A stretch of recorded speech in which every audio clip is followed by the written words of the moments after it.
Niyo po, 7 seals, 7 trumpets, and 7 bowl judgment na makikita po natin from the book of Revelation. Meron sa Matthew 24, 21 to 22. Sabay-sabay po natin basahin. Sabi po dyan, sapagkat sa panahong iyon, ang mga tao ay magdaranas ng matinding kapighatian, hindi pa nararanasan mula ng likain ang sanlibutan hanggang sa ngayon, at hindi na mararanasan pa kahit kailan. Sa katunayan, kung hindi pa iikliin ng Diyos ang panahong iyon, walang taong maliligtas. Ngunit alang-alang sa mga hinirang ng Diyos, paiikliin. Paiikliin ang panahong iyon. So, paliwanag po ba? Na sa panahong iyon, sa huling kapanahunan, ay daranas daw po ng matinding kapighatian, hindi pa nararanasan mula ng likain ang sanlibutan hanggang sa ngayon, at hindi na mararanasan pa kahit kailan. Ulitin ko, kung hindi raw po yung paiikliin ng Diyos yung panahong iyon, walang taong maliligtas. Ngunit alang-alang sa mga hinirang ng Diyos, paiikliin iyon. Sino po ba yung tinutungkol po dito na hinirang ng Diyos, mga kapatid? Meron po bang mga hinirang ang Diyos sa ating pong kalagitnaan? Pwede po bang pakitaas ang kanyang mga kamay? Iilan lang? Hindi po ba kayo naniniwala na isa kayo sa hinirang ng Diyos? Kaya po kayo naririto. Hindi po aksidente na kayo po sa umagang ito ay naririto. Amen? Dahil maaaring isa po kayo sa pinili at hinirang ng ating pong Panginoon, at nais ng Diyos na marinig po ninyo ang mga kapahayagang ating pong pag-aaralan sa umaga pong ito, upang ang bawat isa ay maging handa. Amen po ba? At makapanalangin. Para sa ganon, tayo ay may spare ng Panginoon sa mga nakatakdang nangyari at maganap sa mga huling kapanahunan. Uulitin ko, kaya ho tayo nag-aaral about the end times, mga katuruan tungkol sa mga huling kapanahunan, ay para ho tayo ay maghanda.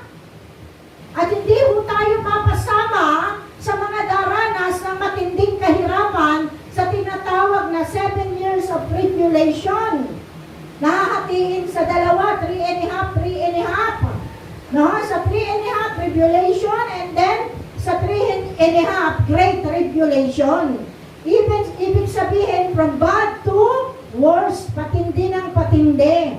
Amen? At ang ating pag-aaralan ngayon, ito po ay magkakaroon ng kaganapan sa tinatawag na tribulation period to great tribulation period. Na kung saan habang ating pinag-aaralan ay pwedeng nakaupo kayo riyan at nananalangin na, Lord, wag mo na pong ipahintulot na mapabilang ako sa daranas niyan. Hindi ho ito itinuturo para ho tayo ay takutin. Itinuturo po ito para tayo maghanda. Ihanda natin yung sarili natin on a personal level and on a spiritual level. Amen po ba? Dahil yan po ay pwedeng daanan at danasin ng lahat. Hello? Tayo ho ba'y gising pa, mga kapatid? Pumalakpak po ang mga gising. Gising ka ba sa umagang ito? Ikaw ba'y gising na gising? Naku, yan po ba ang mga gising? Pumalakpak ang mga gising! Ayan, ang gising talagang alive na alive. Amen po ba? Okay. So tingnan niyo kung gano'ng kabuti ang Diyos, alang-alang sa mga hinirang ng Diyos. Paiikliin niya yung mga kaganapang yaon. Kaya nga ho ito ay tinitingnan, ito pong mga talatang ito ay tinutukunan at tinitingnan ng mga naniniwala sa tinatawag na mid-tribulation and post-tribulation period. Na darating daw po ang rapture sa gitna ng 7 years of tribulation, after 3.5. Meron namang naniniwala na darating daw po ang rapture na after po ng tribulation. Kasi pansinin ninyo, sabi po sa verse 22, kung hindi daw po paiikliin ng Diyos ang panahong ito, alang-alang sa mga hinirang ng Diyos, walang maliligtas. Nakukuha niyo po? Kaya po ito tinitingnan ng mga naniniwala sa mid-tribulation and post-tribulation. Tayo ho ba'y gising pa? Pero lahat ng bagay nakukuha po sa panalangin. Amen? Kaya nga, itong panahong ito, hindi po tayo dapat magpapetik-petik sa pananalangin. Dapat maging buhay na po natin mga tao, mga Kristiyano, ang manalangin. Amen? In our introduction, sabi po rito, the 7 seals na makikita natin sa Revelation 6, 1 to 17, and chapter 8, 1 to 5. Yung 7 trumpet judgment naman, makikita po natin sa Revelation chapter 8, 6 to 9, and verse 26, and then 9, verse 21, and then 11, 15 to 19. And yung 7 bowl judgment, makikita po natin sa Revelation chapter 16, verse 1 to 21. These are the 3 series of end times judgments from God. So ito daw po'y paghahatol na gagawin ng Diyos at ito po'y 3 series. Kaya nga 7 seal, 1 series yun. 7 trumpets, 1 series po yun. And 7 bowl judgment, another series po yun, pang last series po yun ng judgment na gagawin ng Panginoon. At sabi rito, the judgment get increasingly worse and more devastating as the end times progress. So pansinin po natin habang tayo mag-aaral mamaya, yun pong paghahatol o yung judgment na ibubuhos, yung poot na ibubuhos ng Diyos dito sa lupa mula sa langit ay patindi ng patindi, ng patindi, ng patindi. Na wala hong gugusto na dumanas nito. Tayo ba'y gising pa? Okay. Kaya nga sabi dyan, the horror of these 3 sets of judgment represents the beginning of God's judgment upon a world that has rejected Him. Ang katatakutan daw po na mayroon itong 3 sets of judgment na ito ay nagpapakita ng panimula ng paghahatol ng Diyos sa mundo. Dahil bakit? Sa pagtalikod ng mga tao, sa pag-alaw ng tao. Sa Kanya, ang Diyos po natin, napakabuting Diyos, hindi tumitigil sa pag-abot ng mga kaluluwa na akayin pabalik sa Kanyang paanan, sa pamamagitan ng mga gawain na Kanyang ginagamit, sa pamamagitan mo, sa pamamagitan ko, sa pamamagitan ng bawat Kristiyano na nakakilala sa Kanya.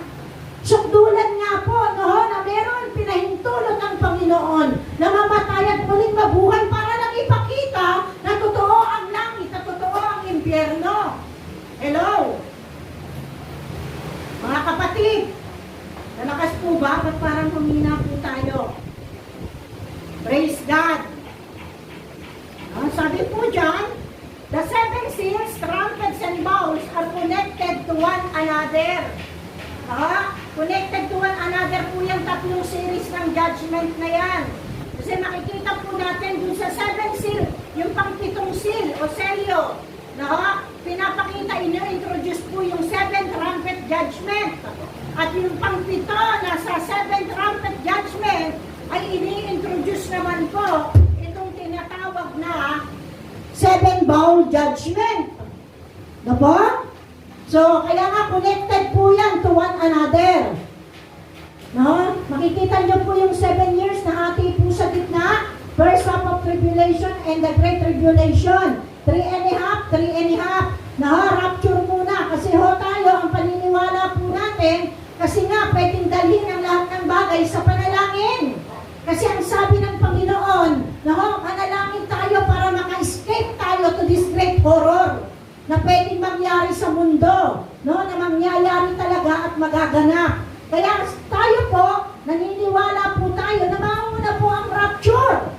Which is dapat po tayo ay mapabilang sa panahon pong yaon. After rapture, doon po papasok ang tinatawag na tribulation. The tribulation begins. After po ng rapture, makikita po natin doon sa 3.5, nandoon po yung tinatawag na 7 seal judgment. Doon po yung magkakaroon ng kaganapan. And then doon sa another 3.5 years, doon po mangyayari yung tinatawag na trumpet judgment, 7 trumpet judgment and 7 bowl or vial judgment. And then, after po ng tribulation, saka pa lang po darating sa pangalawang pagbabalik ang ating pong Panginoong Hesukristo. Hello? Kaya bago dumating ang ating Panginoon, matinding, kalunos-lunos, ang pwedeng danasin ng mga tao dito sa mundong ibabaw. Tatanungin ko kayo, meron po bang gustong dumanas ng mga kalunos-lunos na pwedeng mangyari sa mga tao dito sa mundong ibabaw? Pwede ho bang itaas ang kanyang kamay?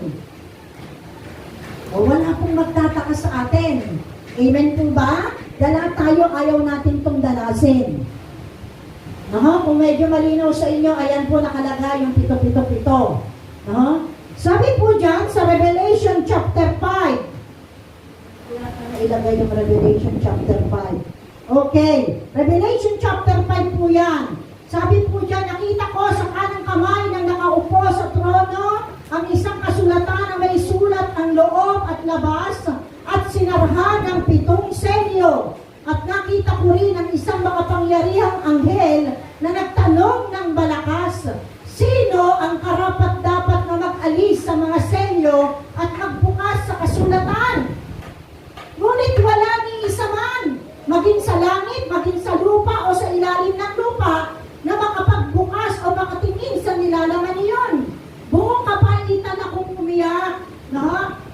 Si Apostle John po ang nagsasalita po dito. Kasi si Apostle John, pinakitaan ng panahon ng matinding pag-uusig sa mga Kristiyano, ay pinakita sa kanya ng Panginoon ang pangitain ng mga mangyayari at magaganap sa huling kapanahunan. Kaya sabi dyan, buong kapaitan akong umiyak dahil walang natagpuang karapat-dapat na magbukas ang tumingin sa nilalaman niyon. Kasi talaga walang matuwid, wala kahit isa. Kaya walang karapat-dapat. Pero sabi dyan, ngunit sinabi sa akin ng isa sa mga pinuno, huwag kang umiyak, tingnan mo, ang leon mula sa lipi ni Huda, ang anak ni David, ang siyang nagtagumpay at may karapatang mag-alis sa 7 selyo at magbukas sa kasulatang nakarolyo. Sino po yung pinapatungkol? Diana, leon, mula sa lipi ni Judah, Lion of Judah, Son of David. Sino po yan? Yan po ay walang iba kundi ang ating Panginoong Hesukristo. Sa 6, pagkatapos nakita ko sa pagitan ng mga pinuno at ng tronong napapaligiran ng 4 na buhay na nilalang, ang isang korderong nakatayo na parang pinatay na. Ito'y may 7 sungay at 7 mata na siyang 7 espiritu ng Diyos na ipinadala sa buong sanlibutan. Lumapit ang kordero at kinuha ang kasulatan sa kanang kamay ng nakaupo sa trono. Sino po ito? Ang ating Ama na makapangyarihan sa lahat. Ang kordero refers to our Lord Jesus Christ. Kasi siya po yung tinatawag na Lamb of God. Amen po ba? Na namatay at muling nabuhay paglipas ng 3 araw, muling nabuhay, and after 40 days, umakyat sa langit, lumuklok sa kanang trono ng Ama. Ang salita o ang verbo na nagkatawang tao dito sa lupa para iligtas at tubusin ang mga tao. Amen po ba? Tayo ba'y gising pa? Nang ito'y kunin niya, nagpatira pa sa harapan ng kordero ang 4 na buhay na nilalang at ang 24 na pinuno. Bawat isa'y may hawak na alpa at may gintong mangkok na puno ng insenso na siyang mga panalangin ng mga banal. Pansinin niyo po, puno ng insenso na siyang mga panalangin ng mga banal. Kasi po yung pong mga panalangin po natin, ay insenso sa pang-amoy ng ating pong Panginoon. Sweet aroma na pumapailan lang sa pang-amoy ng ating pong Panginoon, ng ating Ama. Nakukuha niyo po ba? No? Kaya nga sa tuwing tayo nananalangin, no? Para tayong nagsisindi ng insenso, no? Na umaamoy sa pang-amoy ng ating pong Panginoon. Hindi na po dapat yung insenso na literal ang ating sinisindihan para ginagamit pantaboy daw sa masamang espiritu. Hindi na po iyon. Yung mga panalangin po natin ang nagsisilbing insenso at pwede rin magtaboy sa mga pwersa ng kadiliman. Amen po ba? Tayo ho ba'y gising pa? Inaawit nila ang isang bagong awit. No, hindi ko alam kung paano tono, no? Habang sila'y umaawit, papasahin ko na lang yung awit. Ang awit, ikaw ang karapat-dapat na kumuha sa kasulatan at sumira sa mga selyo niyon, sapagkat pinatay ka at sa pamamagitan ng iyong dugo ay tinubos mo ang mga tao para sa Diyos. Mula sa bawat lahi, wika, bayan at bansa, ginawa mo silang isang lahing maharlika at mga saserdote na itinalaga upang maglingkod sa ating Diyos at sila'y maghahari sa lupa. Apa? Mga saserdote na itinalaga upang maglingkod sa Diyos at sila'y maghahari sa lupa. Kaya naniniwala po tayo na yung mga raptured saints, yung mga iraraptured ng Panginoon, sila rin yung kasama ang babalik ng Panginoong Jesus dito sa lupa, no, sa kanyang second coming, kasama niyang maghahari for 1,000 years. Amen? And verse 11, tumingin akong muli at narinig kong ang tinig, milyon-milyon at libu-libong anghel. Sila'y nakapaligid sa trono sa apat na buhay na nilalang at sa mga pinuno. Umaawit sila ng malakas at ito po ang awit. Ang korderong pinatay ay karapat-dapat tumanggap ng kapangyarihan, kayamanan, karunungan, kalakasan, parangal, papuri at paggalang. Yan po yung awit. At narinig kong umaawit ang mga nilikhang nasa langit, nasa lupa, nasa ilalim ng lupa at nasa dagat. Lahat ng mga naroroon, ibigay sa nakaupo sa trono at sa kordero ang papuri at karangalan, kaluwalhatian at kapangyarihan magpakailanman. Isang awit pa rin po. At sumagot ang apat na nilalang na buhay. Amen. Amen. Yan po yung sagot ng apat na nilalang na buhay at nagpatira pa ang mga pinuno at nagsisamba. Praise God. Now, dako po tayo dito po sa unang series ng judgment. The seven seal judgment. Gusto niyo po bang malaman? Gusto niyo po bang malaman? Kailangan nating malaman. Amen? Ano po itong 7 selyo ng paghahatol na ibubuhos po ng Diyos dito po sa mundo? The first seal, sabi po dyan, yung first seal, a rider on a white horse. Makikita po natin sa Revelation 6:1-2. Nakita kong inalis ng kordero ang una sa 7 selyo, at narinig kong kasing lakas ng kulog na sinabi ng isa sa apat na buhay na nilalang, halika. Sabi po dyan, halika. Nakita ko ang isang kabayong puti na ang nakasakay ay may hawak na panak. Binigyan siya ng korona at siya'y umalis upang patuloy na manakop. So, sino po itong rider na nakasakay sa kabayong puti? A rider on a white horse. This refers to the Antichrist. Kaya nga yung unang selyo nawawasakin o sisirain ng kordero, yung rider na nakasakay sa white horse refers to the Antichrist. Ito po ay pumapatungkol sa Antikristo. Sabi, nakasakay po sa puti. When we say puti, it symbolizes peace and holiness. Ang puti, sumisimbolo po yan sa kapayapaan at sumisimbolo po yan sa kabanalan. Sabi dyan, si Antichrist, he is going to present himself to be a man of peace. Ipepresenta niya po yung sarili niya na parang siya ay tao ng kapayapaan. Kung natatandaan niyo po yung tinuro ko nung nakaraan about the tribulation period. Tao ng kapayapaan ang pinapakita niya po rito.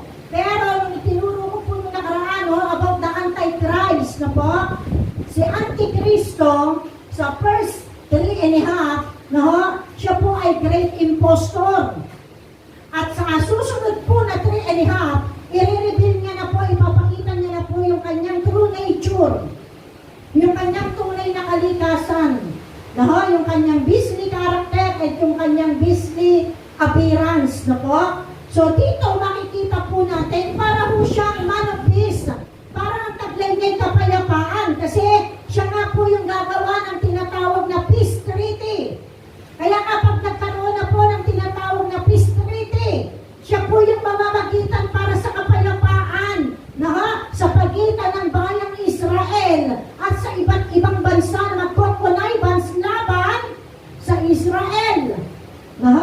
Siya po yung gagawa ng daan para sa pagkakasundo. Kaya nga para bagang ang dala niya ay kapayapaan. Which is actually, he comes to bring war. Darating siya dito sa lupa para maghatid ng digmaan. Kaya nga pansinin po ninyo, yung nakasakay sa kabayong puti ay may hawak na pana. Pansinin niyo po, nakasakay po sa kabayong puti, may hawak po na pana. So ano ho yung pinapatungkol doon sa pana? Ito ho ay pumapatungkol sa labanan, sa war.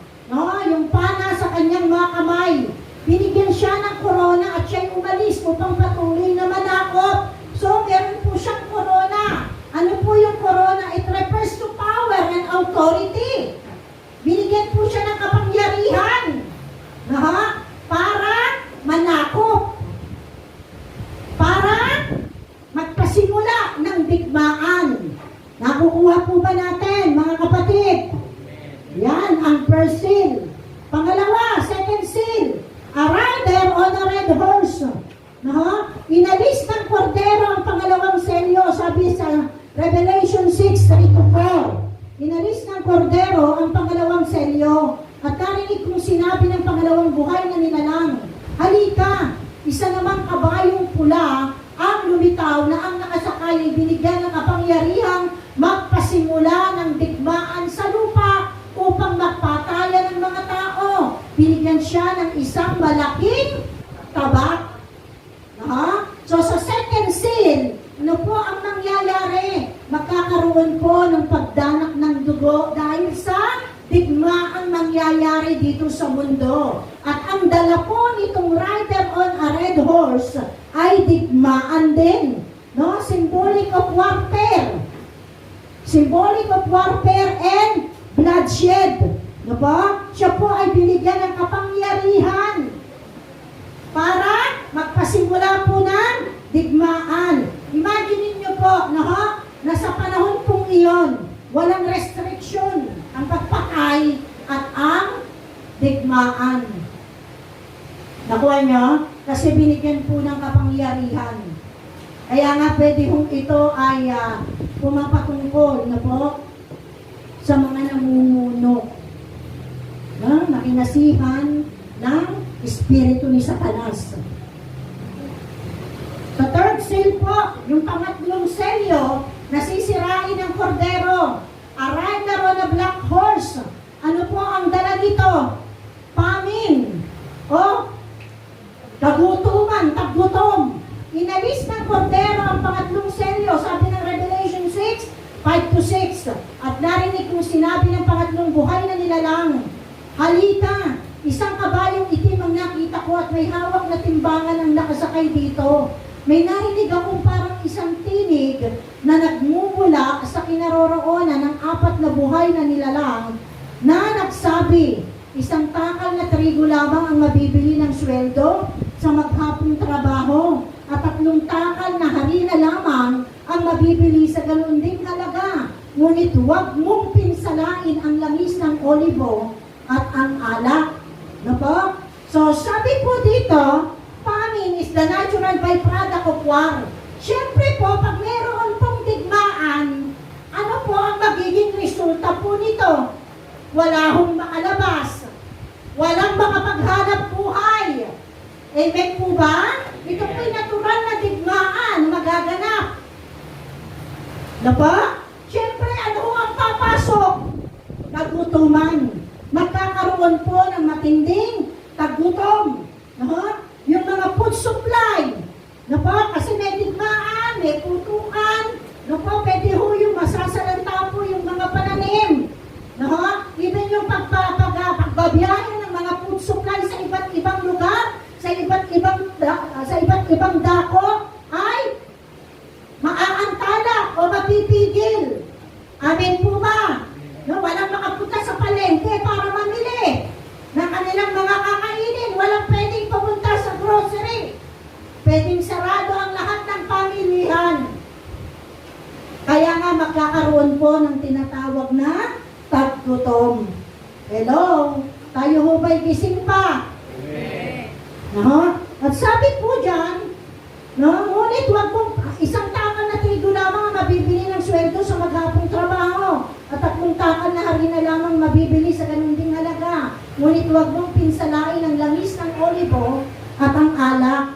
All of olives and wine, sabi nito, hindi dapat pinsalain. No? Ano kung pinapatungkol dito? Ito ay pumapatungkol po pwede sa mga mayayaman. May mga sinasabi at merong kakayanan. Yun po ang kanilang mga lifestyle, yung kanilang mga pamumuhay ay hindi dapat mapakialaman, magpapatuloy yung kanilang mga buhay. So, sino po ang maapektuhan sa digmaang ito? Yung pong mga mahihirap. Nakukuha niyo? Yung mga mayayaman, meron sila, may mga imbak sila, may mga pera sila. Amen? No? Pwedeng bago pa mangyari ang mga bagay na ito, meron na silang mga nakaimbak. Hindi ho sila magugutom. Paano po yung mga walang kakayanan? Kaya sabi diyan, 1 takal na trigo lamang mabibili ng sweldo sa maghapong trabaho. Di ho ba ang mga mahihirap, isang tuka? Kung hindi magtatrabaho, walang ipabibili ng pagkain. Amen? Kung hindi magsisikap, walang kakainin, walang itutugon sa pangangailangan. Kaya nga ho, ang maaapektuhan matindi sa kahirapan ito, sa taggutom na ito, ay yung mga mahihirap. Hello? Dito na nga lang po sa pandemya na ito na dinadanas ng buong mundo ngayon. Sino ang umiiyak? Yung mga mahihirap. Amen? Kasi yung mga may kakayanan, marami silang pera eh. May mga nakaimbak sila. At ngayon, pwede naman, di po ba, meron sa bawat pamilya, pwede naman makalabas. Ngayon, mas maluwag na. No? Meron kahit walang quarantine pass, nakakalabas na. Naku, kaya lang yung pagpasok sa palengke, kailangan may quarantine pass. Pagpasok sa mga grocery, kailangan may quarantine pass. Pero makakabili pa rin. Di po ba? Pero sa panahon ng digmaan, kaya napakahirap makalabas. Nakukuha niyo po? Kaya kawawa po yung mga taong walang kakayanan. No? Kung ano lang kinita nila, yun lang ang mabibili nila. Wala silang pwedeng maimbak. Kaya sila po yung daranas ng matinding kahirapan. Nakukuha niyo po? Tayo ho ba'y gising pa? Kaya nga dito, yung Antichrist, yung po kanyang timbangan, hindi balance. No? Hindi balance. Nakaganon. Nakukuha niyo? Kaya nga, kawawa po dito yung mga slave, yung mga mahihirap, yung mga walang kakayanan. Next slide. Sa Port Sill, a rider on a pale horse. Sabi po dito, 1/4 of the world's population dies from warfare, famine, pestilence, disease, and wild animal. Makikita natin yan sa Revelation 6:7-8. Inalis ng kordero ang pang-4 na selyo at narinig kong sinabi ng pang-4 na buhay na nilalang, halika! At ang nakita ko na may isang kabayong may maputlang kulay. Ang pangalan ng nakasakay dito ay kamatayan. at kasunod niya ang daigdig ng mga patay. Ibinigay sa mga ito ang kapangyarihan sa ikaapat na bahagi ng lupa upang pumatay sa pamamagitan ng digmaan, tagutom, salot at mababangis na hayop. No? So ang nakasakay, no, ang rider nakasakay sa kabayong maputla ang kulay. Ang pangalan daw po ng nakasakay ay kamatayan. No? At kasunod niya ang daigdig ng mga patay. Hello, si kamatayan ang nakasakay. Kaya nga, ang dala ng fourth seal, death. No, it stands for death, kamatayan. No? When we say daigdig ng mga patay, it refers to Hades. No, daigdig ng mga patay. Sabi, Hades is the place where non-believers go when they die. Yung Hades ay lugar kung saan mapupunta ang kaluluwa ng mga taong walang pananampalataya kay Kristo Jesus. Mga taong hindi nagsisi ng kanilang kasalanan, hindi tumanggap kay Kristo. Mga taong nagmatigas ang puso, kahit sa dami-dami na ng mga taong inilalapit ang Diyos sa kanila. Hindi pa rin sila nagsisisi, hindi sila naniniwala, ayaw nila sa Panginoon. Nakuha niya? Doon ho patutungo yung mga mamamatay na hindi nananampalataya kay Kristo sa Hades, sa daigdig ng mga patay. Ito po yung kanilang temporary place of torment. Hindi ho ito purgatorio, mga kapatid. It refers to hell. Nakukuha niyo po? It refers to hell. When they die, they will go to hell. And after 1,000 years, or after the millennial reign, itatapon po ang impyerno sa dagat-dagatang apoy ng impyerno. Sa lawa ng impyerno. Sa lawa ng apoy. Nakukuha niyo? That is the final judgment. No po? Kaya nga ano po pinapakita dito? This implies that the people who are being killed here is non-believer.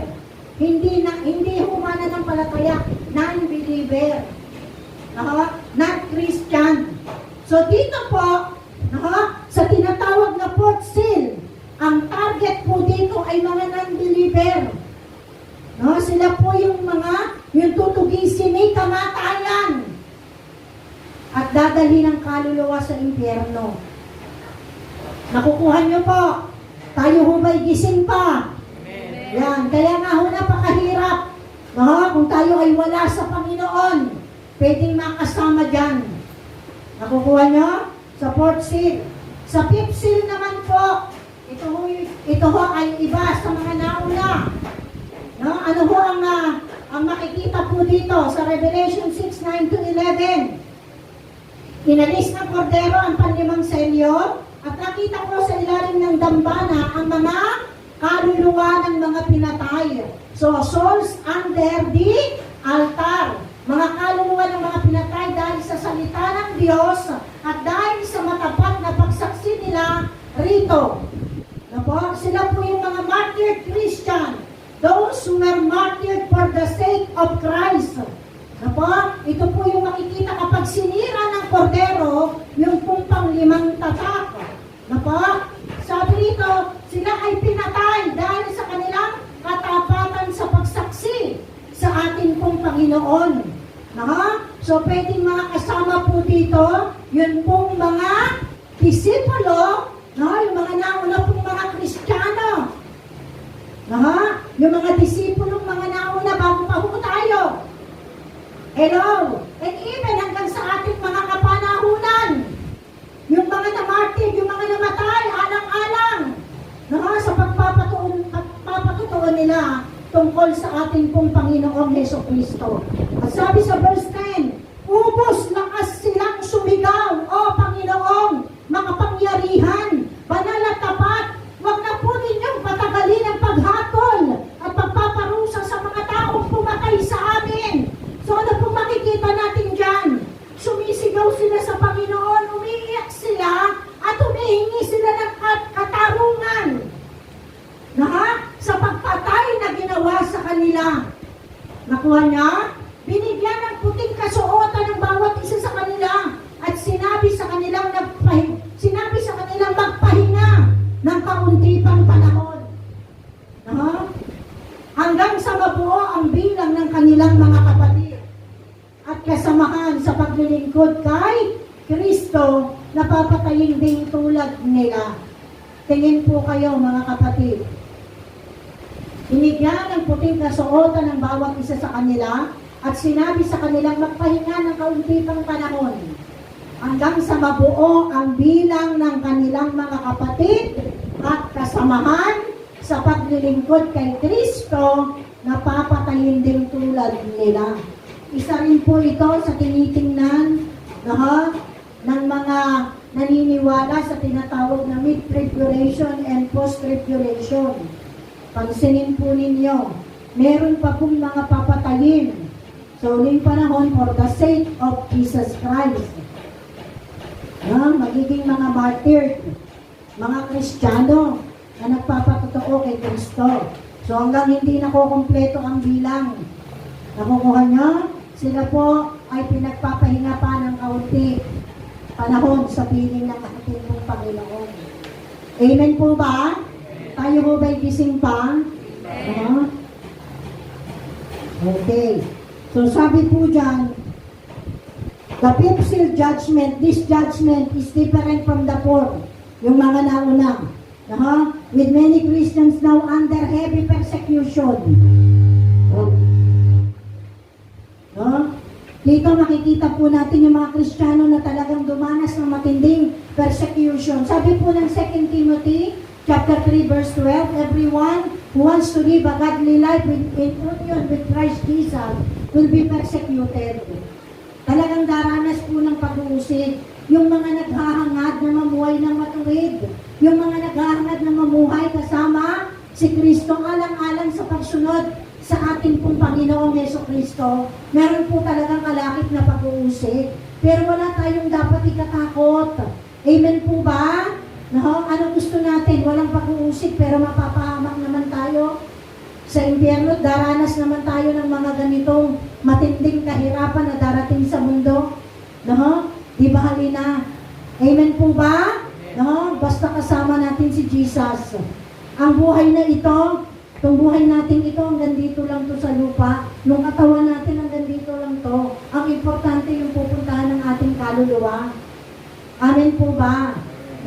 Kung tayo ho ay magpapatuloy kahit may pag-uusig, sigurado naman ang kaligtasan ng ating mga kaluluwa. Amen? Tayo ho ba'y gising pa?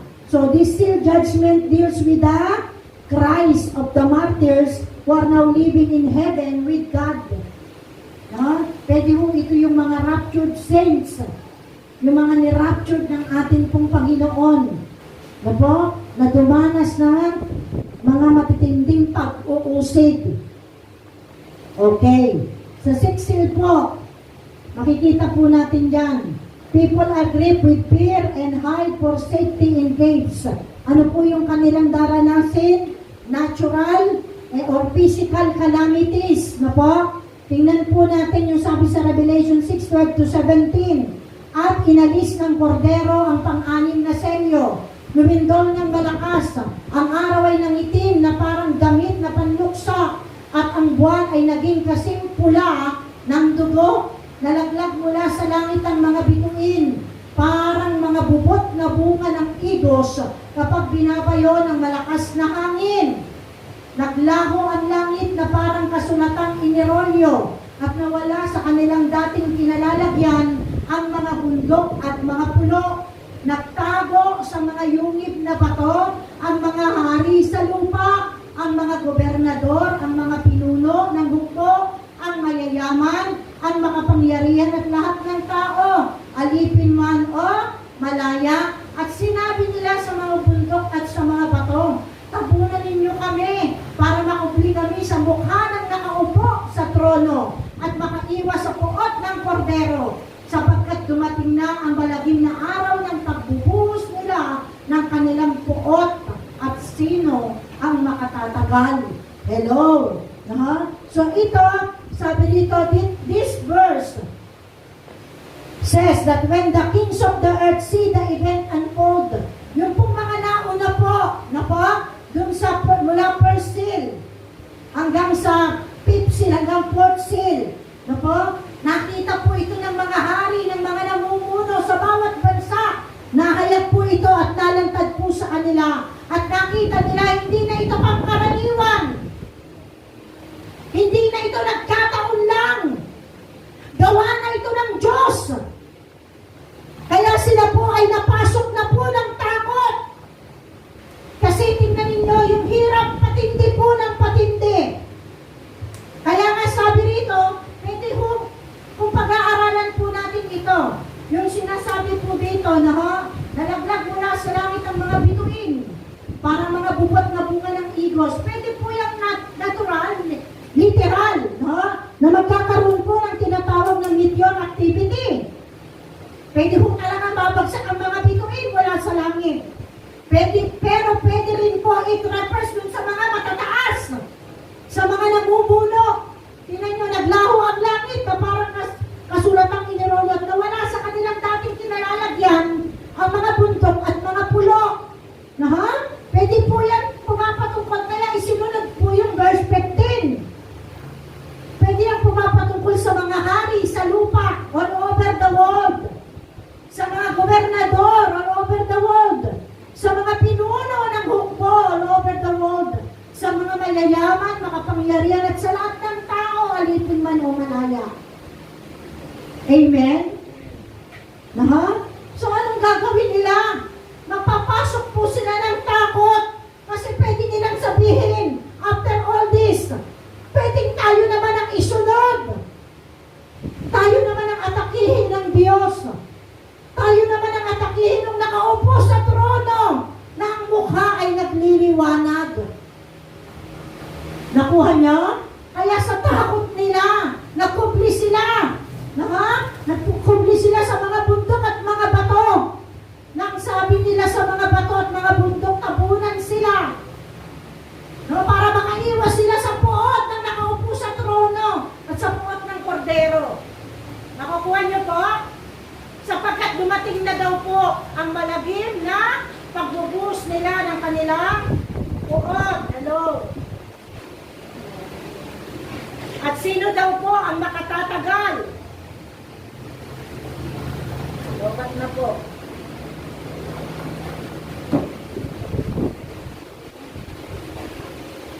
Praise. Nakuha nyo? Sa takot po nila, talagang kung pwede lang daganan sila ng bundok at bato.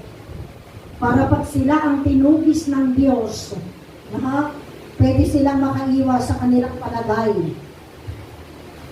Sa palagay nila, baka pwede silang makaiwas sa galit o sa puot ng Diyos. Which is hindi po mangyayari. Sabi rito, God the Father is the God of maximum intensity. Sabi ng Biblia, ang ating pong Diyos, slow to anger po siya. Pero quick to listen po siya.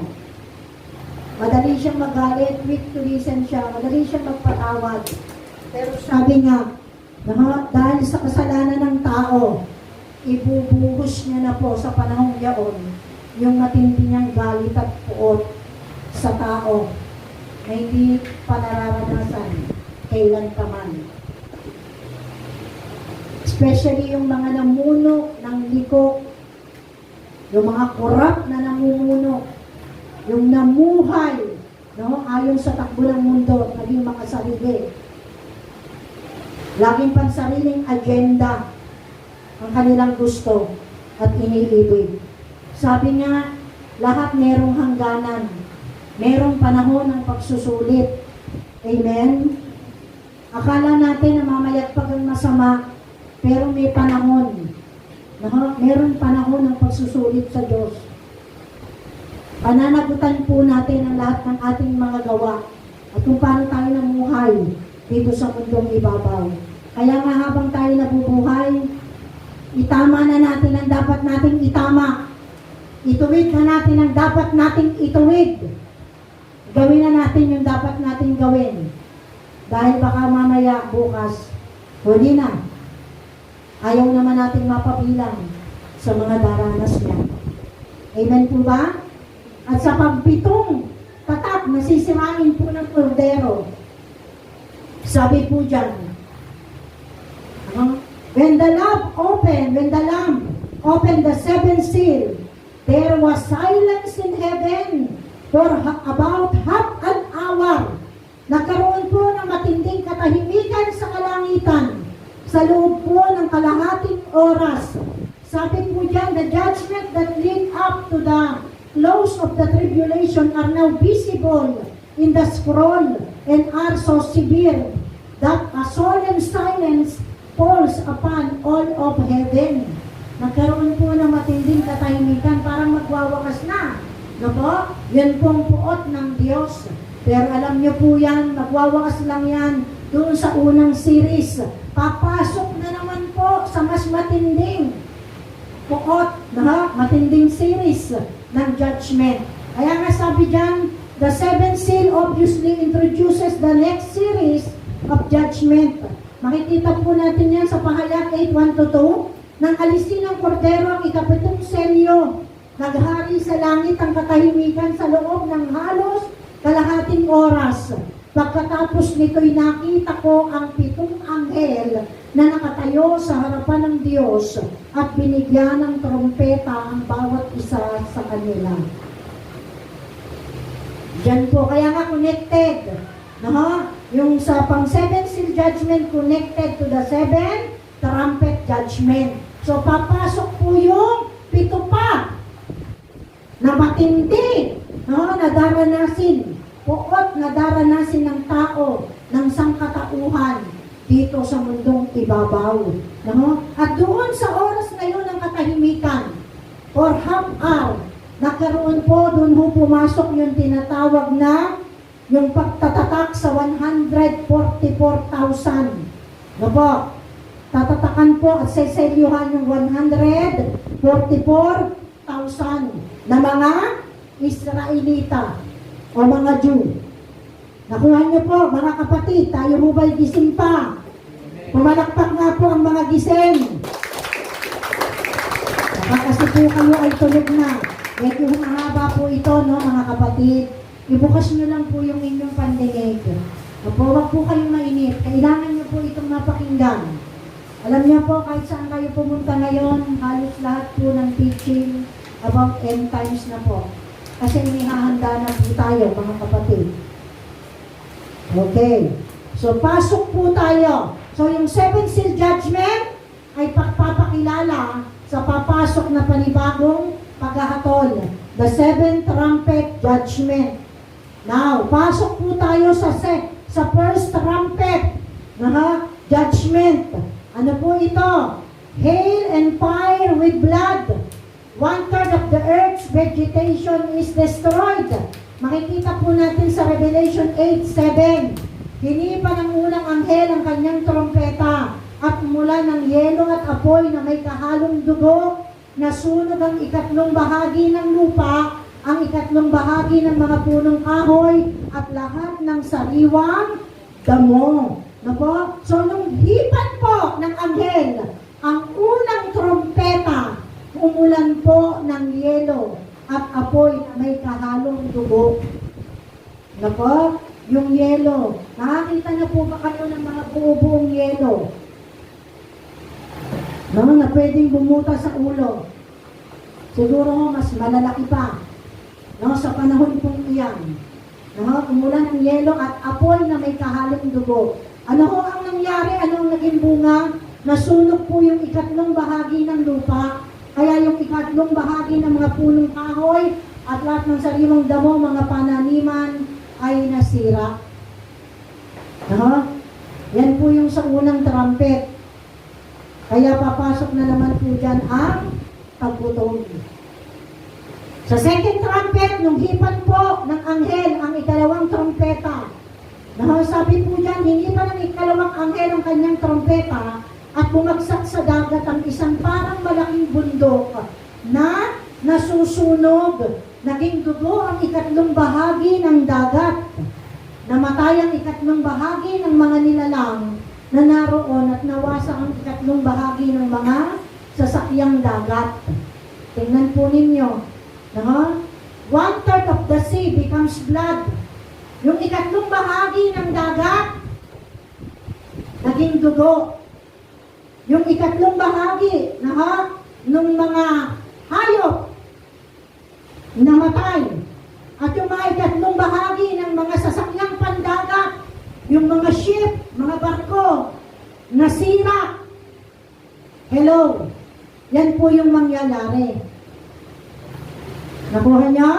Sa second trumpet judgment. At sa third trumpet, sabi ng Revelation 8:10 to 11, hinipan ng ikatlong anghel ang kanyang trumpeta at nahulog mula sa langit ang isang malaking bituin nagliliyab na parang sulo at bumagsak sa ikatlong bahagi ng mga ilog at mga bukal. Ang bituin ay tinatawag na kapaitan. Pumangit ang ikatlong bahagi ng tubig at maraming tao ang namatay pagkainom nito. Na-poison po ang maraming tao. Kaya nga sabi dyan, 1/3 of drinking water becomes contaminated. Na-contaminated po.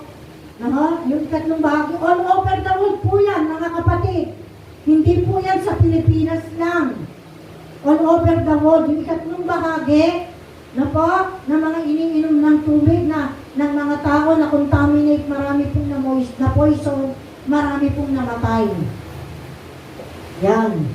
Kaya nga, paano po kung yung ilang bahagi dyan ay sa Pilipinas? Yung pang-fourth trumpet naman po, heavenly bodies collide. Sabi dyan, hinipan ng ika-4 na anghel ang kanyang trumpeta at napinsala ang ikatlong bahagi ng araw, ng buwan at ng mga bituin. Kaya't nawala ang ikatlong bahagi ng kanilang liwanag. Nagdilim ang ikatlong bahagi ng maghapon at walang tumanglaw sa ikatlong bahagi ng magdamag. Nakuha nyo? Yung mga heavenly bodies, nagbungguan, nagbanggaan. Hello? Pwedeng mga planeta, nagbanggaan. Yung mga nilikha ng Diyos sa himpapawid sa kalangitan, nagbanggaan. Kaya nga, yung pong 1/3 ng liwanag sa mundo ay nawala. Kaya nga, meron pong mga bansa ang magdidilim. Hindi ho sisikat ang araw. Nakuha niyo po. Yan, maghapon. At walang tanglaw sa ikatlong bahagi ng magdamag. Napakahirap pong mabuhay sa dilim. Amen po ba? Masarap po ba pag brown out? Kaya nga pag nagbabrown, Lord, makailaw na, Lord. Makailaw na, Lord. Ang init-init. Malamok. Di po ba? Ang hirap matulog. Biruin niyo po yun. Paano po? Naman, hindi kasama Pilipinas to. Ang panglimang trumpet. Sabi dyan, poisonous locusts attack people. People suffer painful torture for 5 months. Sabi ng Revelation 9:1-12, mahaba po yan. Hindi pa lang ikalimang anghel ang kanyang trompeta at nakita kong nahulog sa lupa ang isang bituin. Ibinigay sa bituin ang susi ng bangin napakalalim. Binuksan ng bituin ang bangin at may lumabas na makapal na usok. Yan pong bangin na napakalalim na yan, dyan po inuhulog si Satan. Yan po ihuhulog si Satan sa kalalimang walang hanggan. Binuksan ng bituin ang bangin at may lumabas na makapal na usok, tulad ng usok ng malaking kurno. Kaya't nagdilim ang araw at ang himpapawid. May naglabasang mga balang mula sa usok at kubalat sa lupa. Binigyan sila ng kakayanang malakip, tulad ng pananakit ng mga alakdan. Ipinagbilin sa kanila na huwag sirain ang mga damo, punong kahoy o anumang halaman. Ang mga tao lamang na walang tatak ng Diyos sa noo ang maaari nilang saktan. Mga kapatid, tingin po kayo. Puputulin ko po rito, ano po? Alam niyo po yung mga balang, parang mga tipaklong. Sa panahong iyan, sabi diyan, bibigyan sila ng kakayanang manakit tulad ng pananakit ng mga alakdan. Meron po ba sa inyong nakagat na ng alakdan? Meron po ba nakasubok ng makagat ng alakdan? Parang ang kagat kaya nun, parang yung, may ano po yun may kamandag. di po ba? Parang gumagapang. Ako, parang gumagapang yata yung kamandag ng alakdan. Kasi ako hindi ko nasubok, huwag na ipahintulot ng Diyos. Diba? Praise God. Eh sa panahon yan, mas matindi po ang kanilang gagawin. Bibigyan sila ng kakayanang manakit. At sino po ang kanilang sasaktan? Ang ipinagbilin, hindi po this time, hindi po mga damo, hindi po mga punong kahoy, o anumang halaman ang kanilang sisirain. Ang mga tao lamang na walang tatak ng Diyos sa noo ang maaari nilang saktan. Hello? This time, lalabas po mula sa usok, yun pong mga alakdan. Ang target nila, hindi yung mga halaman, hindi yung mga pananiman. Ang target nila, yung mga taong walang tatak ng Diyos sa noo ang maaari nilang saktan. Eh, Pastora, ano po ba yung tatak sa noo ng Diyos? Ano po ba yung barka ng Diyos sa tao? Hello, tingin kayo mga kapatid. It refers to the Holy Spirit. Pag tinanggap mo ang Panginoon bilang Panginoon mo at sariling tagapagligtas ng totohanan, 100% sinuko mo ang buhay mo sa Kanya, ang banal na Espiritu ay sa iyo. Meron kang tatak ng Diyos. Nakukuha mo po? Ang Holy Spirit ang tatak natin sa ating mga buhay. Kaya nga mga kapatid, susunod ka na rin lang. Pakisabi mo sa katabi mo. Pakisabi, mag-usap po kayo. Ako, sabihin mo sa katabi mo, susunod ka na rin lang kapatid. Tutuhanin mo na. Lubos-lubusin mo na. Huwag ka nang magtira. Huwag ka nang magpapetik-petik pa. Suko mo 100% ang buhay mo sa Panginoon. Amen po ba? Susuko mo na rin lang, magtitira ka pa. Lord, suko ko po 50%, pwede po ba? Pagka nasagot na po yung prayer ko, Lord, nabigay mo na hinihiling ko yung mapapangasawa ko na gusto ko, eh, another 50% po ulit. Pag nabigay na po yung hinihiling kong trabaho, another 30% po din, Lord. Paano kung biglang dumating na ang Panginoon? Paano kung biglang mag-rapture? Nakakalungkot. Hindi po pwedeng, parang magbibigay po yun ng ika-po. Ang ika-po, 10%. Hindi po 8%.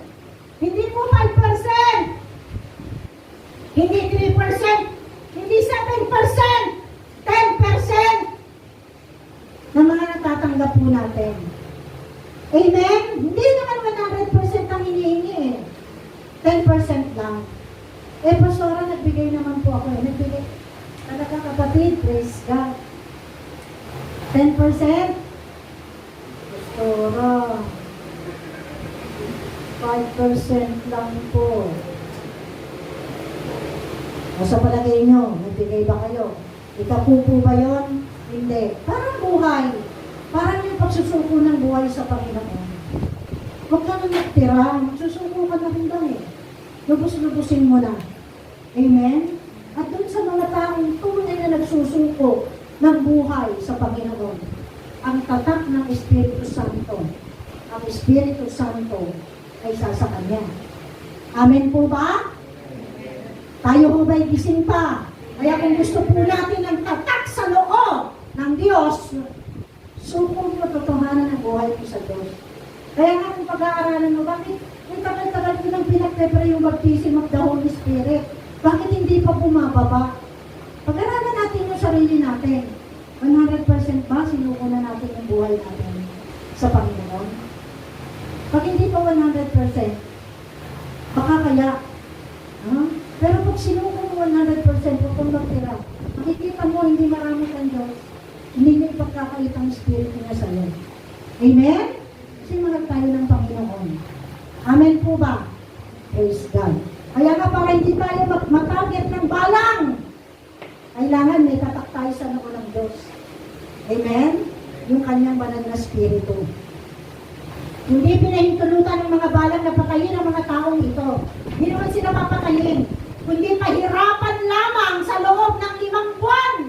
Ay, pero mo yung agad-agatin ka ng parang agad ng alakdan? Agad-agatin ka ng balang kung wala ka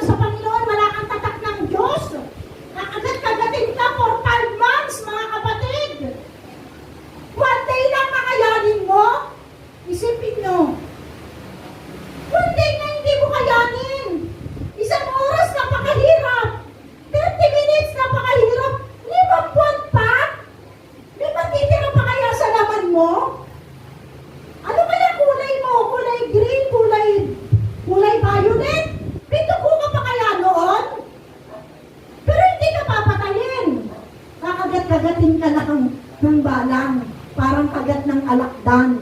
Nakukuha nyo? No? Parang kagat ng alakdan ang kirot na dulot ng mga balang na ito. Sa loob ng panahong iyon, hahanapin ng mga tao ang kabatayan. Hello, mga kapatid. Hahanapin ng mga tao ang kabatayan, ngunit hindi ito matatagpuan. Kasi biruin mo yung kagat-kagatin ka ng balang, sabihin mo, patayin mo na lang ako, O Diyos. Kahit gusto ipagpakamatay, hindi ka mababatay.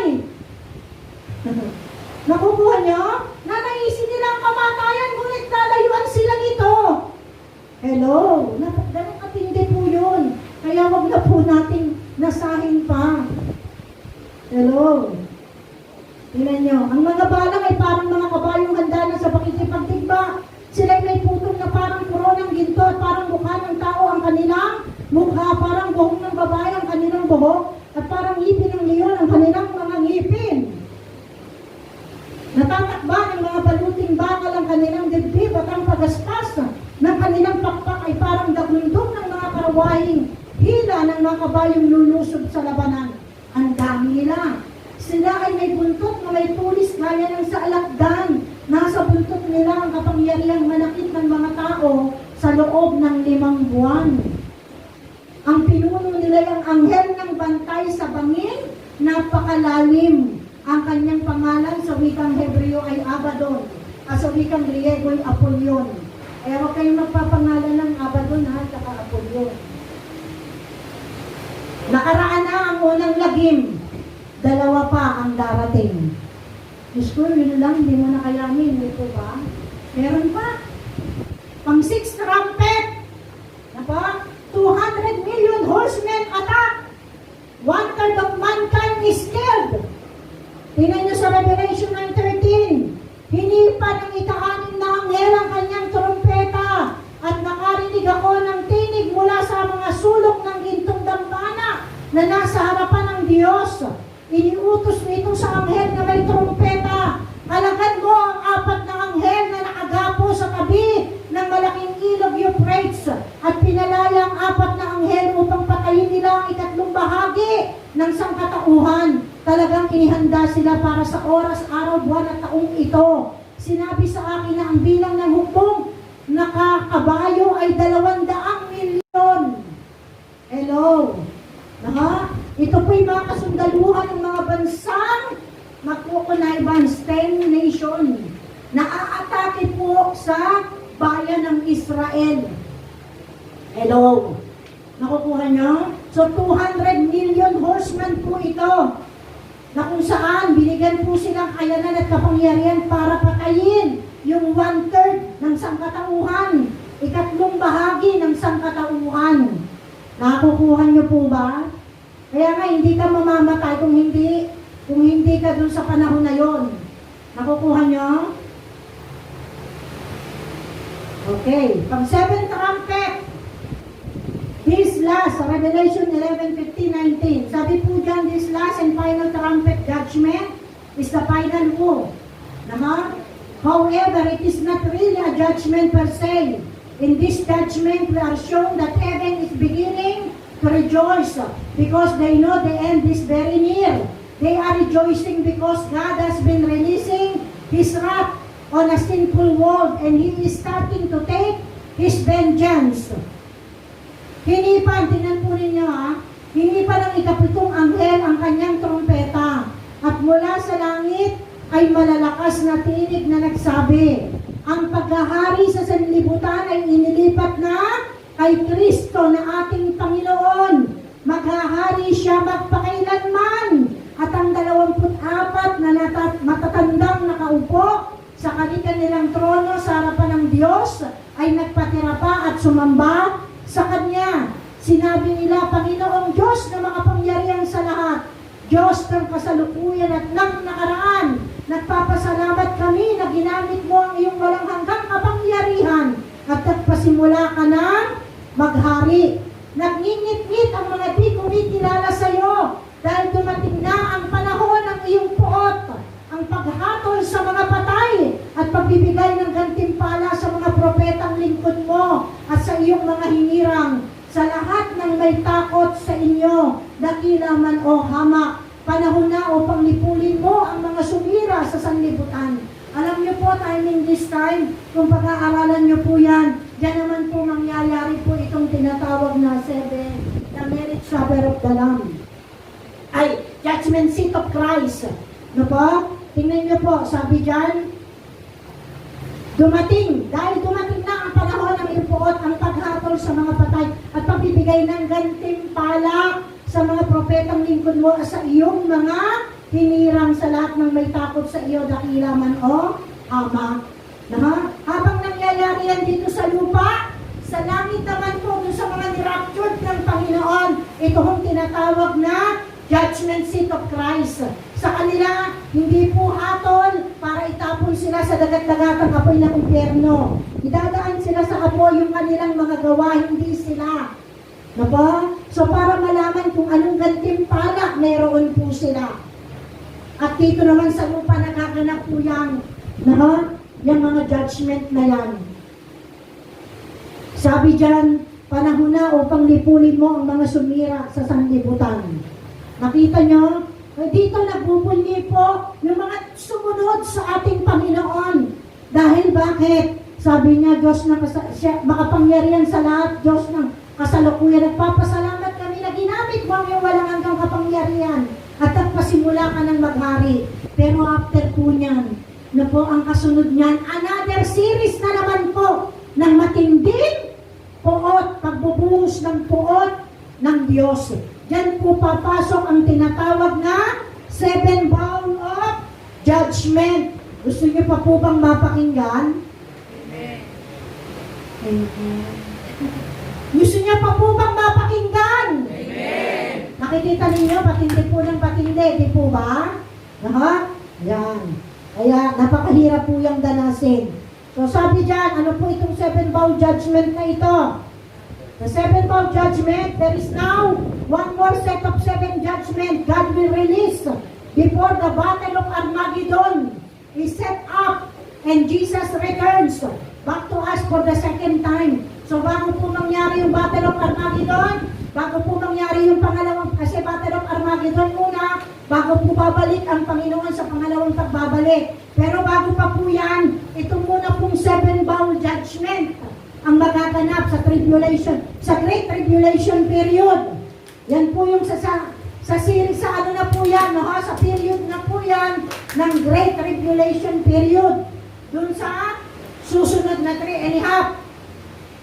Sabi dyan, back to us for the second time. This will be God's last and final attempt to try and get some of these hardened sinners to repent and turn to Him for eternal salvation. Again, as usual, they will still refuse to repent and turn to God.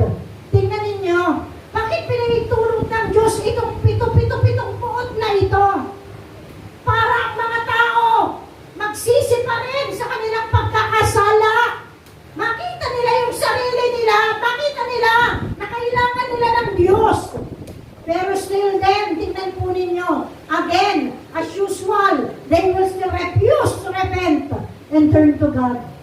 Opo, mga kapatid, sa tribulation period, may pagkakataon pa para magsisi ang tao. Pero, tingnan ninyo, gugustuhin nyo pa po ba bago pa kayo magsisi? Daanan nyo muna yung pitong matinding judgment na yan? Eh ngayon, hindi pa dumadaan yan? Bakit hindi ka pa ngayon magsisi? Bakit hindi ka pa ngayon bumalik sa Diyos? Bakit hindi mo pa ngayon itama yung dapat mong itama?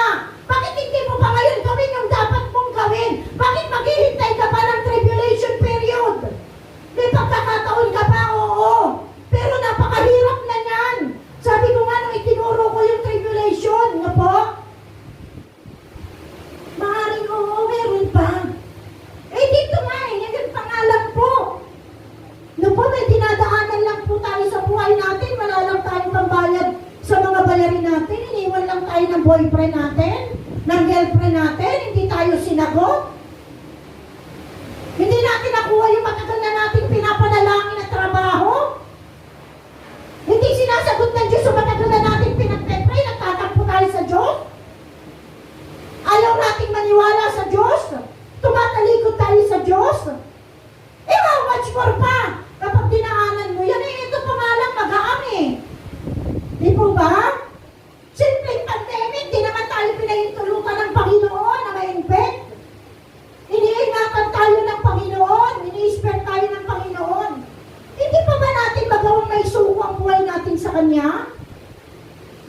Namatay pa ba tayo na makatulad tayo ng mga martyrs of Christ na pinatay, pinugutan ng leeg? Sabi nga, sa panahon din ng tribulation period mangyayari, yung pong tataka ng 666. Hello? Tinuro ko nung nakaraan, di po ba? Ikaw ba kaya mo? Hindi mo ba itatakwil ang pananampalataya mo? Hawak ng kawal yung anak mo, pupugutan ng leeg. Pag hindi mo tinakwil si Jesus bilang Panginoon mo, at kilalanin mo yung Antikristo, kilalanin mo si Satanas bilang Panginoon, ngayon lang, pag may nagkakasakit po tayong mga anak, ang sabi natin, Lord, kung pwede lang po, wag na po yung anak ko, ako na lang. Lalo na yung mga magulang ganyan eh. No, napakasakit sa puso nila pag nahihirapan yung mga anak nila. Pag may mga pinagdadaanan yung mga anak nila, una na nasasaktan ang puso, kalooban nila. Una na nasusugatan sila, una na sila umiiyak. Kasi ang gusto nila natin para sa kabutihan ng mga anak nila. Eh, how much more hintayin pa natin yung tribulation period? Napakahirap. Amen po ba? Kaya sabihin mo sa katabi mo, ngayon na kapatid. Ngayon na. Huwag ka na maghintay ng bukas. Napakahirap. Kaya nga mapalad kayo mga kapatid. Nakakarinig kayo ng mga ganitong turot aral. Amen? Kayo po, nakaupo lang kami, nag-aaral po kami para maituro po namin ito sa inyo. Napakapalad din nyo. Yung iba ho, bago makapakinig ng ganito, may mga registration fee pa. Aaten ng mga seminar. Sa atin, libre. Amen? Di electric fan pa po tayo. Malapit na po tayo magka-aircon, pag-pray po natin. Amen po ba? May nag-amen sa labas. Amen. Praise God. Kaya nga mga kapatid, ngayon na! Hindi bukas! Hindi sa isang linggo, hindi sa isang buwan, hindi sa isang taon, hindi sa susunod na dekada. Dahil baka mamaya next year, mag-rapture na. O bago matapos ang taon nito, kawawa, naiiwan. Nakukuha niyo po. Tingnan niyo po sila, ang tindi na ng dinadaanan nila as usual. Hindi pa rin sila nagre-repent. Hindi pa rin sila tumatalima sa Diyos. Ayaw pa rin nila sa Diyos. Ganon sila katigas. Kaya ako habang tumatagal, sumisidhi ang puot ng Diyos. Pero binibigyan pa rin sila ng pagkakataon ng Diyos. Amen? Nakukuha po ba natin? Tunghalan po natin ang mga mangkok ng puot ng Diyos. The seven bowl judgment. Sabi ng Pahayag 15 verse 1, nakita ko rin ang isa pang kagilag-inalas na pangitain sa langit. May 7 anghel na may dalang 7 salot. Ito ang mga panghuling salot sapagkat dito matatapos ang puot ng Diyos. Sa Pahayag 16:1, mula sa templo narinig ko ang isang malakas na tinig na nag-uutos sa 7 anghel. Lumakad na kayo at ibuhos ninyo sa lupa ang laman ng 7 mangkok ng puot ng Diyos. Tingnan po natin ito. Ano po yung unang bowl? First bowl, judgment. Horrible, malignant source will break out on anyone who has the mark of the beast and has worshipped his statue. Revelation 6:2. Mga kapatid, huwag kayong magwalang bahala. Tuon po tayo. At umalis ang unang anghel at ibinuhos sa lupa ang laman ng dala niyang mangkok. Kaya nagkaroon ng mahahapdi at nakakapandiring piksa ang mga taong may tatak ng halimaw at sumamba sa larawan nito. Hello, mga kapatid. Nagkaroon daw po ng mahahapdi at nakakapandiring piksa ang mga taong may tatak ng halimaw. Ito po yung namarkahan ng 666. Mga kapatid, hindi po yan literal na pantatak na parang stampad na pag tinatak sa'yo may 666 na tatak. Hindi po yan ganon. Ayon po sa pag-aaral at habang tumatagal, kung nakikita nyo yan, napapanood nyo yan sa internet, yan daw po ay microchip na i-insert sa katawan na ng tao. Sa loob na ng tao, hindi sa labas. Okay lang, sabi ko nga, okay lang na nasa cellphone ang microchips. Nasa gadget ang microchips. Pero iba na yon pag nalagay na sa katawan ng tao ang microchips. Iba na yon. Diba? Napaginanyan mo sa machine, ang kanang kamay mo, ang noo mo, lalabas ang identity mo. Anong pangalan mo? Saan ka nakatira? Ilang taong ka na? Magkano ang pera mo sa bangko? Anong bangko? Nakukuha nyo? Magkano na? Magkano diniposit mo? Magkano withdraw mo? Nandun lahat. Yung complete identity mo. Wala kang nakatago. Monitor na monitor ka. Kahit saan ka pumunta na monitor ka ng Antikristo. Kasi nasa loob mo na yun. No? Para kang merong CCTV sa loob. Kita lahat. Wala nang matatago. Sa huling panahon, yan po yung magkakaroon ng kaganapan.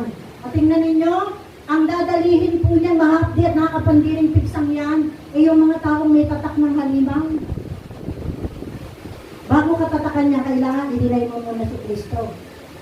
Pero meron po ngayon mga lumalabas na yung ginagawa daw po, ewan po natin, ganong katotoo, yung minamanufacture daw po na vaccine or COVID, ay meron na daw po microchips.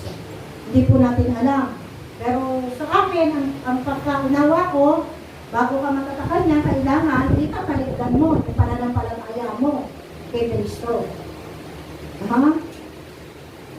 Yun nga, pag nakita mong hawak yung mga anak mo, pupuputan ng leeg, ikaw pupuputan ka ng leeg, pwede mong i-deny ang pananampalataya mo. Nakukuha niyo po ba? Kaya wag na natin kayaan umabot tayo sa kanyang panahon. Yan po yung sa first bowl. Second bowl, the oceans turn into blood and everything in them dies. Ibinuhos ng ikalawang anghel ang laman ng kanyang mangkok sa dagat. Ang tubig nito ay naging parang dugo ng patay na tao at namatay ang lahat ng nilikhang nabubuhay sa dagat. Nakuha niyo? Yung tubig naging parang dugo ng patay na tao, namatay yung lahat ng nilikhang nabubuhay sa dagat. Kaya nga walang nabuhay. Kaya nga yung turo ko nung nakaraan sa second coming, babalik siya para i-repair ang mundo. Iayos uli ang mundo. Kasi, ano na kaya itsura ng mundo? After the tribulation period. Nakuha niya? Third bowl. The earth's rivers and springs turn to blood. Ibinuhos naman sa ikatlong anghel ang laman ng kanyang mangkok sa mga ilog at mga bukal at naging dugo rin ang mga ito. Kanina sa dagat, ngayon naman sa mga ilog, sa mga bukal. No? Naging dugo rin po ito. Nakuha niyo po. So wala may iinamang tao, mamamatay ang mga nabubuhay dito sa dagat, sa mga ilog, sa mga bukal. Sa fourth bowl naman po, the heat from the sun intensifies and everyone is scorched. Revelation 16:8-9. At ibinuhos din ang ika-apat na anghel ang laman ng dala niyang mangkok sa araw at ito'y binigyan ng kapangyarihang sunugin ang mga tao sa tindi ng init nito. Nasunog nga sila, ngunit sa halip na magsisi at talikuran ng kanilang mga kasalanan at magpuri sa Diyos, ninapastangan pa nila ang pangalan ng Diyos na may kapangyarihang magpadala ng ganoong mga salot. Gaanong kalupit po yun? Nako, nakita niyo? Paiinitin kasi doon ipupo sa araw yung puot. Doon sa pang-apat na bowl, judgment. Nako, paiinitin ang pagkainit-init. At talagang masusunog sa init ang mga tao. Pero tingnan ninyo, sa halip na sila magsisi at tumalikod sa kanilang mga kasalanan at magpuri sa Diyos, the more pa nilang nilalapastangan ng Diyos at ang pangalan nito. Samantalang ito ang may kapangyarihan para magpadala ng mga salot nito. Nakuha nyo? Yan po'y mangyayari. Sa fifth bowl, the earth is plunged into darkness and everyone is in anguish from their sores and pain. Revelation 16:10-11. Binuhos naman ng ikalimang anghel ang laman ng hawak niyang mangkok sa sa trono ng halimaw, ng bis, at nagdilim ang kaharian nito, napakagat dila sa kirot ang mga tao. At nilapastangan nila ang Diyos dahil sa dinaranas nilang hirap at tinamong mga pigsa, ngunit hindi rin sila nagsisi at tumalikod sa masasama nilang gawain. Nakita po ninyo, tagtad na ng mga hirap, tagtad ng mga pigsa, di pa rin sila nagsisi, ang tindi ng pangingirot na dinadanas po nila. Sa 6th bound, the Euphrates River dries up, a geological event which allows armies from the east to march toward Israel. The world leaders under demonic influence prepare for world war. Tingnan nyo, Revelation 16:12-16, at ibinuhos ng ika-6 na anghel ang laman ng dala niyang mangkok sa malaking ilog Euphrates, natuyo ang ilog at nagkaroon ng landas para sa mga haring mula sa silangan. At nakita kong lumalabas mula sa bunganga ng dragon at ng halimaw at ng huwad na propeta ang 3 karumal-dumal na espiritong mukhang palaka. Ang mga ito'y mga espiritu ng mga demonyong gumagawa ng mga kapabalaghan. Pinuntahan nila ang lahat ng hari sa daigdig upang tipunin para labanan sa dakilang araw ng Diyos na makapangyari, para sa labanan sa dakilang araw ng Diyos na makapangyarihan sa lahat. Makinig kayo, ako'y darating na, parang magnanakaw, mapalad ang mga nananatiling gising at nakabihis na, hindi siya lalakad na hubad at di mapapahiya sa harap ng mga tao. At ang mga hari ay tinipo ng mga espiritu sa lugar na tinatawag na Armageddon sa wikang Hebreo. So magkakaisa po ang bawat pinuno, bawat hari, bawat presidente sa bawat bansa para labanan ng Diyos. Labanan ang bayan ng Diyos. So dito po papasok ang tinatawag na Battle of Armageddon sa 6th seal. Diba? Kaya nga bago matapos po ang 7 years of tribulation, papasok po ang tinatawag na Battle of Armageddon. Ito po yung tinatawag na World War III, mga kapatid. So sa 7th bound, sabi dyan, the world experiences its greatest earthquake. Matindi pong paglindol ang daranasin ng buong mundo. So pwede yung sinasabi na the big one na naaantala. Pwedeng dyan po yun babagsak. Nakukuha niyo ba? Cities around the world are just heaps of rubble. Islands disappear. Tingnan nyo nawala yung mga island. Mountains are leveled. Bumaba yung mga bundok. The earth is hit with its most severe hailstorm. Hailstones weighing 75 pounds hit earth inhabitants. Ano po? Nakuha niyo po? Pagkatapos nito, ibinuhos ng ika-7 anghel ang laman ng hawak niyang mangkok sa impapawid at may nagsalita ng malakas mula sa tronong nasa templo. Naganap na, kumidlat, kumulog at lumindol ng napakalakas. Ito ang pinakamalakas na lindol sa buong kasaysayan ng sangkatauhan. Kumidlat, kumulog at lumindol ng napakalakas. Ito ang pinakamalakas na lindol sa buong kasaysayan ng sangkatauhan na hati sa 3 bahagi ang malaking lunsod at nawasak ang lahat ng lunsod sa buong daigdig. Hindi nga nakaligtas sa parusa ng Diyos ang tanyag na Babylonia. So ang malaking lunsod na ito ay itong tinatawag na Babylonia. Pwede hong it refers to America. Nakuha niyo? The Babylonia. Kasi ang Amerika po, masyado talagang mayagpag. Pagka nasa Amerika, talagang masasabi mong mapera. Maganda ang buhay. Marami gusto pumunta sa Amerika. Pero pansinin po ninyo ngayon ng Amerika. Ako po, may mga malak ko sa buhay nasa Amerika. Hindi ko man ito pinugusto, pero kung ito po talaga ang disenyo ng Diyos, naniniwala ko, ibabalik sila ng Diyos sa Pilipinas. Amen po ba? No? Tingnan nyo yung ekonomiya ngayon ng Amerika, pabagsak po ng pabagsak. Tingnan nyo po ang palit ngayon ng dollar. Pababa po ng pababa. Nakukuha nyo po ba? No? Pinainom siya ng Diyos ng alak mula sa kopa ng kanyang matinding puot. Nawala ang lahat ng pulo at gumuho ang lahat ng bundok.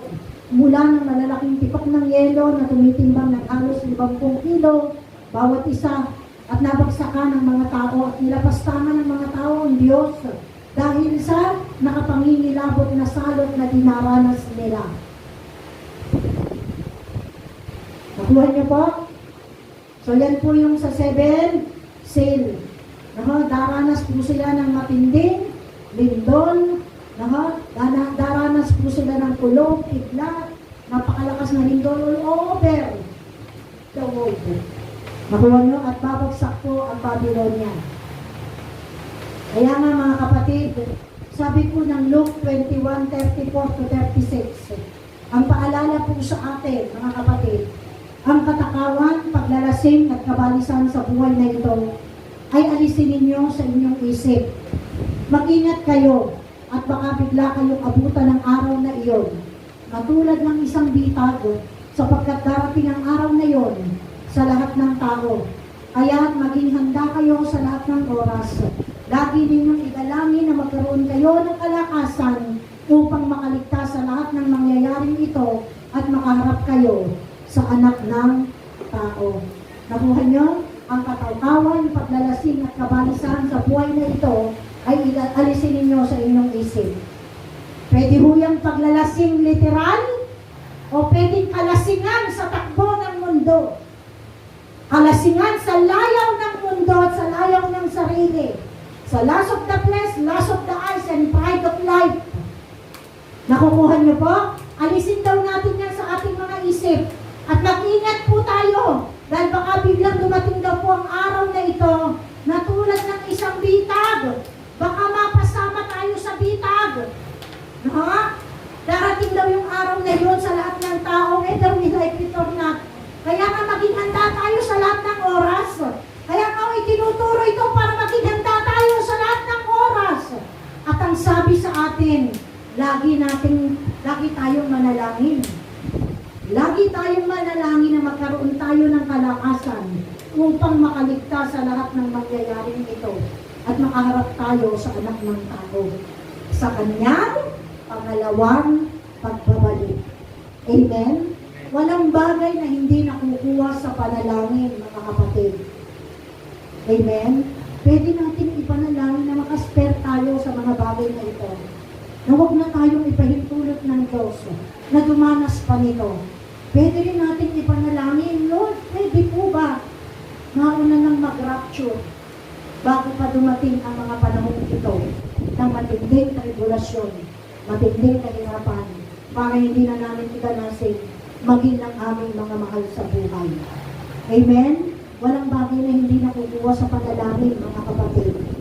Pansinin po natin ngayon ang mundo. Tutuusin anytime. Pwede nang bumalik ang Panginoon. Pwede nang mag-rapture. Kasi nandiyan na yung mga senyales. Amen? Pero bakit? Binibigyan pa rin po tayo ng pagkakataon ng Panginoon para magsisi at magbalik loob sa Kanya. Totohanang magsisi at totohanang magbalik loob sa ating Panginoon. Sa gayon, mapapabilang nga po tayo at makakasama sa mga irarapture ng Panginoon at haharap tayo sa ating Panginoong Jesucristo. Meron po ba tayong naintindihan? Sa oras na ito, tayo po'y tumayo sa presensya ng Diyos. Tayo po'y manalangin. Patuloy po natin ibukas ang ating mga puso, ang ating isip, ang ating kalooban sa harapan ng ating Panginoon. Mga kapatid, kaibigan, ang araw na ito'y panahon ay binibigay ng Panginoon para sa bawat isa sa atin upang totohanan natin isuko ang ating buhay sa Kanya. Huwag na po tayo maghintay pa ng bukas dahil baka bukas ay huli na.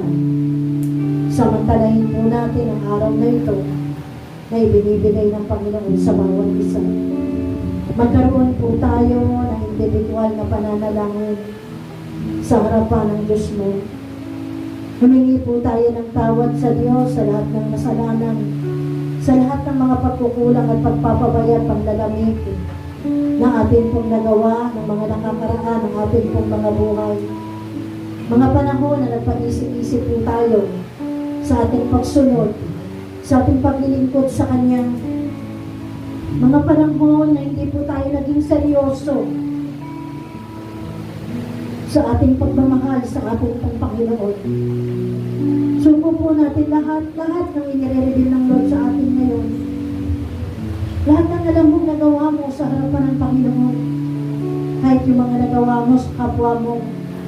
Kapatid, hindi po natin ang tawad ang lahat ng ito sa Diyos. Dahil nangaharangan ang ating mga kasalanan, ang mga mabubuting bagay at dahil sa ating mga kasalanan, sa ating mga kasamaan, hindi natin ito nakamtan. Maging ang kapatawaran ng ating mga kasalanan.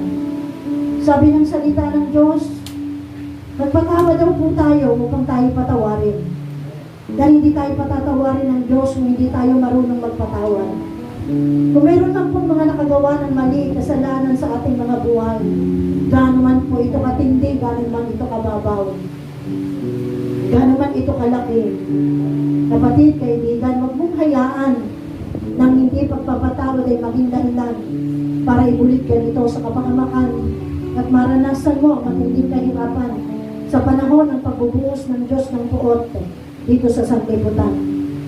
Hingi po natin ang tawad ang lahat ng meron po tayong mali sa ating pong mga puso, lahat ng ating mga pagsuway at pagsalangsang, lahat ng ating mga pagmamalaki at pagmamataas, lahat ng ating pong kapalaluhan, kataasan, mga kasinungalingan, lahat ng forms ng pagiging makasarili. Hingi po natin ang kapatawaran ito lahat sa ating Panginoon.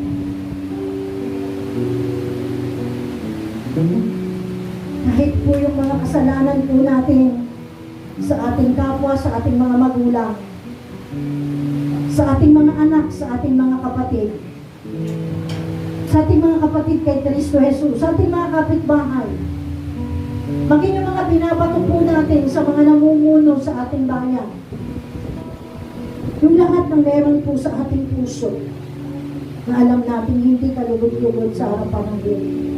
Yung mga pag-uuna po natin sa mga kung ano-anong bagay bago pa po ang Diyos, hingi ito natin lahat ng kapatawaran sa Diyos. Yung lahat ng panlalamig. Patawarin mo po kami, Panginoon. Tutusutin nga po kami karapat-dapat sa iyong harapan.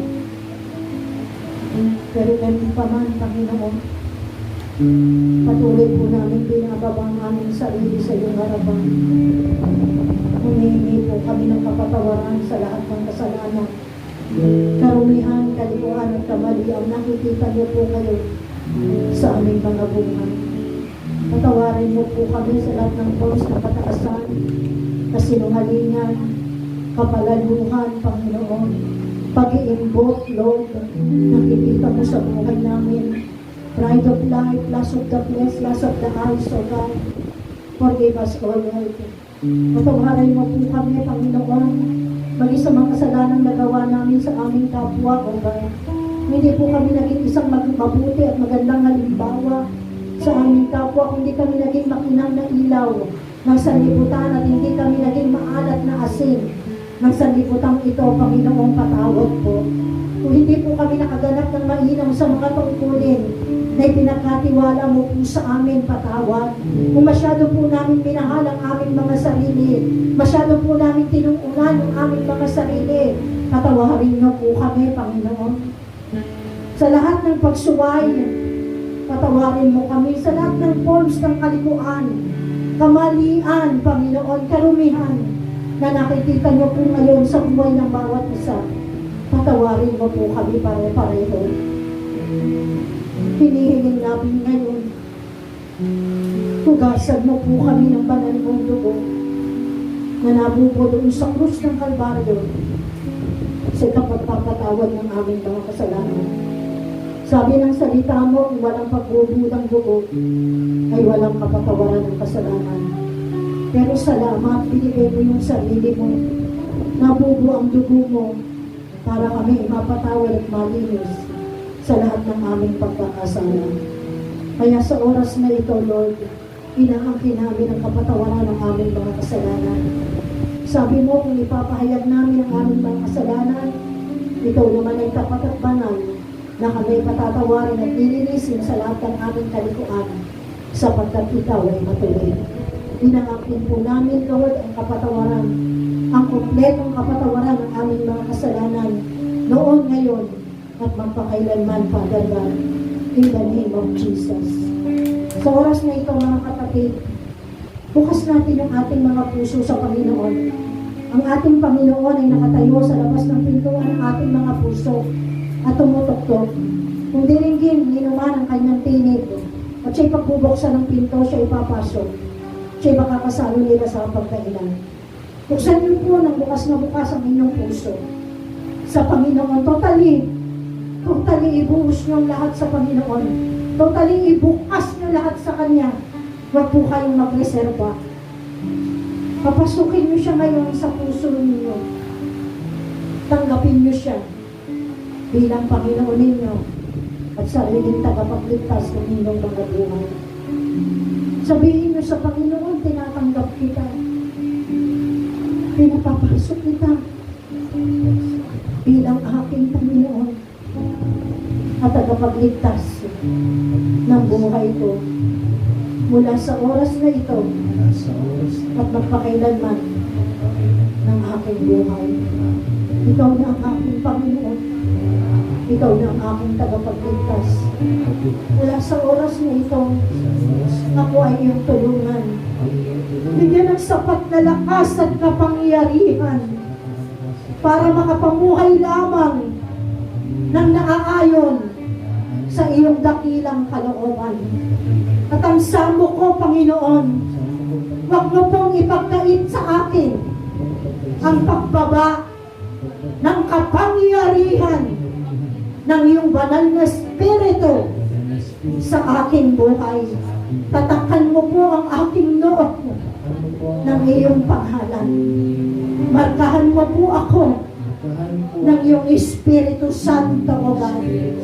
At maranasan ko sa buong buhay ko dito sa mundo, habang ako'y nabubuhay dito, makasama ko ang iyong banal na Espiritu. Marami pong salamat, O Diyos.